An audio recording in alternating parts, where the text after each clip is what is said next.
അനീഷ് വന്നിട്ട് അനിമോളെ എഴുന്നേക്ക്, അനിമോൾ എഴുന്നേറ്റ് വാ, അണ്ട കിച്ചണിൽ ആഹാരം വിളമ്പത് കൊണ്ട് എടുത്തു വെച്ച് വാ വാ വാന്ന് കിടന്ന് വിളിക്കുന്നു.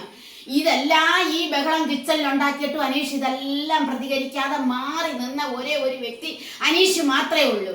അവൻ പ്രതികരിച്ചതും ഇല്ല, അളുമ്പുണ്ടാക്കിയതും ഇല്ല, വഴക്കുണ്ടാക്കിയതും ഇല്ല. അവസാനം അവളെ കാല് പിടിച്ചിട്ട് പറഞ്ഞു, ചേട്ടാ എനിക്ക് വെച്ചേക്കണ്ട, ഞാൻ കഴിക്കത്തില്ല, എനിക്ക് വേണ്ട, ചേട്ടനറിയാവല്ലേ. അന്നേരം പറഞ്ഞു അങ്ങനല്ല മോളെ, കഴിക്കേ വാ എന്നും പറഞ്ഞ് വിളിച്ചിട്ട് വന്നില്ല. അന്നേരം പറഞ്ഞു എന്നാ ആഹാരം വേസ്റ്റ് ആക്കി കളയണ്ട, എനിക്ക് എടുത്ത് വെച്ചേക്കണ്ടെന്ന് പറഞ്ഞു. അന്നേരം പറഞ്ഞു എന്നാ ഒരു ചപ്പാത്തി ഇച്ചിരി കറിയും കൂടെ അടച്ചു വെച്ചേക്കാം, വേണുമ്പം വിശപ്പുള്ളപ്പോൾ എടുത്ത് കഴിയെന്നും പറഞ്ഞ് അനീഷ് അങ്ങ് പോയി.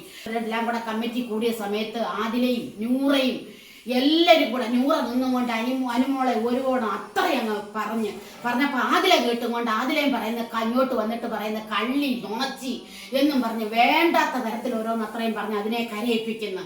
അവസാനം ഇതെല്ലാം കേട്ടിട്ട് അനീഷ് ചോദിച്ചു, നൂറെ ഈ പറഞ്ഞ് ഇത്രയും ബഹളം നിങ്ങൾ ഉണ്ടാക്കുന്നല്ലേ, അനുമോള് ചെയ്ത തെറ്റെന്തുവാന്ന് നിങ്ങൾ പറ, അത് കറി കൊടുത്തില്ല എന്നും പറഞ്ഞുകൊണ്ട്.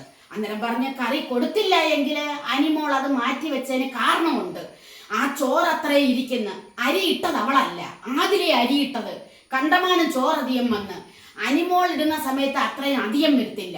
അന്നേരം ആ ചോറ് തിന്നുന്നവര് കഴിച്ചോട്ടെ എന്നും പറഞ്ഞുകൊണ്ട് അവൾ ആ കറി വീതി പിടിച്ചു വെച്ചേ, അല്ലാതെ അനിമോക്ക് തന്നെ തിന്നാനുള്ളതല്ല. അവള് വിളമ്പുന്നെങ്കിൽ അവരെല്ലാരെയും കണക്കാക്കിയ അവള് വിളമ്പി അവിടെ നിന്നുകൊണ്ട് കൊടുത്തെല്ലാം ക്ലിയർ ആക്കിക്കൊണ്ട് വന്നത്.